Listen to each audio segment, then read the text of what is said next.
Bismillahirrahmanirrahim. Assalamualaikum warahmatullahi wabarakatuh.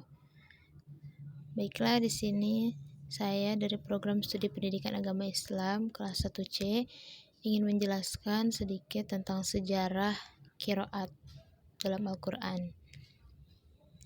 Qiraat yaitu jamak dari kata qiro'ah.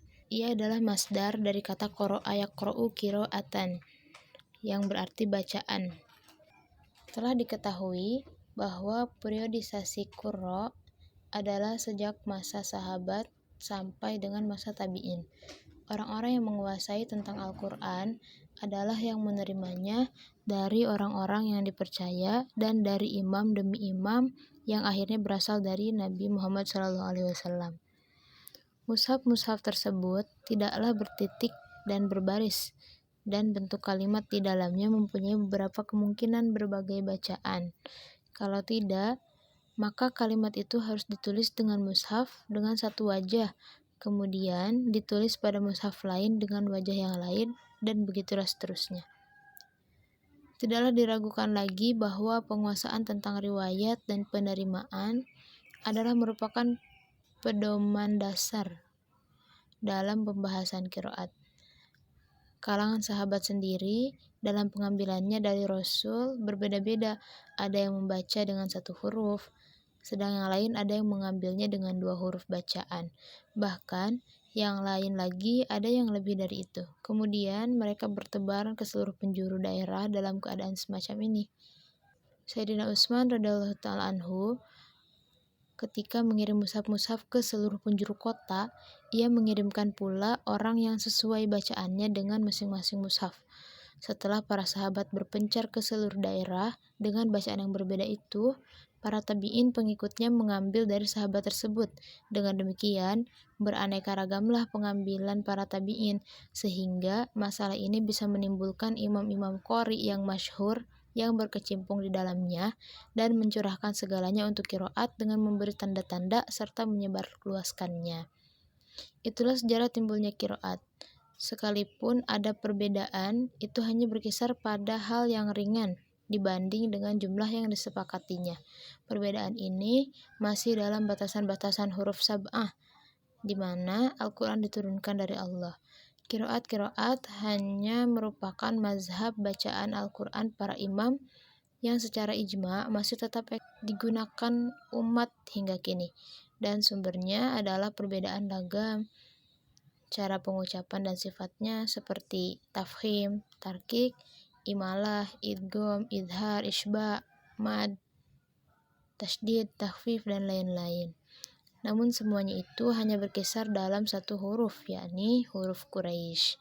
Az-Zarqani dalam kitabnya Manahil Irfan yang dikutip dari karangan An-Nuwairi yang dicetak di percetakan Darul Kutub Al-Misriyah sebagai penjelasan dari kitab Thayyibah fil Qiraat.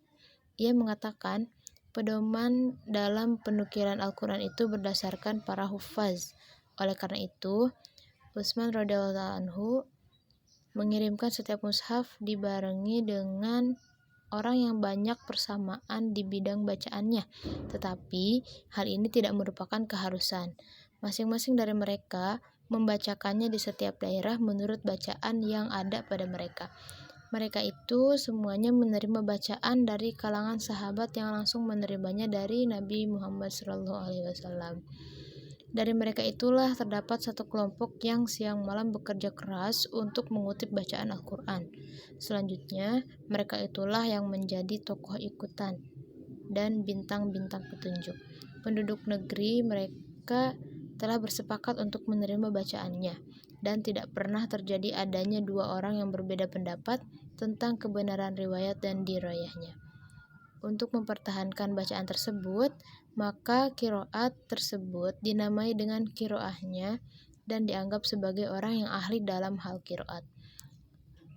Setelah adanya tokoh-tokoh tersebut, banyaklah qori di antara mereka dan terkenal di seluruh penjuru daerah serta dikembangkan oleh generasi demi generasi yang berlainan tingkatnya dan berbeda-beda sifatnya. Di antara mereka ada yang sangat baik dalam membaca, masyhur dari segi riwayat dan dirayahnya, dan sebagian yang lain hanya mempunyai satu segi bacaan dan lainnya ada pula yang lebih dari itu. Oleh karena itulah timbul banyak perbedaan dan kurang adanya keseragaman antara sesamanya. Pada masa itu, timbullah tokoh-tokoh dan pemimpin umat untuk bekerja keras sesuai dengan kemampuan yang dimilikinya, sehingga bisa membedakan antara bacaan yang benar dan yang salah. Mereka mengumpulkan huruf dan qiraah, mengembangkan wajah-wajah dan diroyah, menjelaskan yang benar dan yang salah serta yang berkembang dan yang punah dengan pedoman-pedoman yang mereka kembangkan dan segi-segi yang mereka utamakan. Para ahli sejarah menyebutkan bahwa orang yang pertama kali menuliskan ilmu qiraat adalah Imam Abu Ubaid al-Qasim bin Salam yang wafat pada tahun 224 Hijriah. Ia menulis sebuah kitab dengan nama Al-Qiraat, yang mana kitab tersebut menghimpun qiraat dari 25 orang perawi. Baiklah, mungkin hanya itu yang dapat saya jelaskan tentang sejarah qiraat Al-Quran. Semoga bermanfaat. Terima kasih. Wassalamualaikum warahmatullahi wabarakatuh.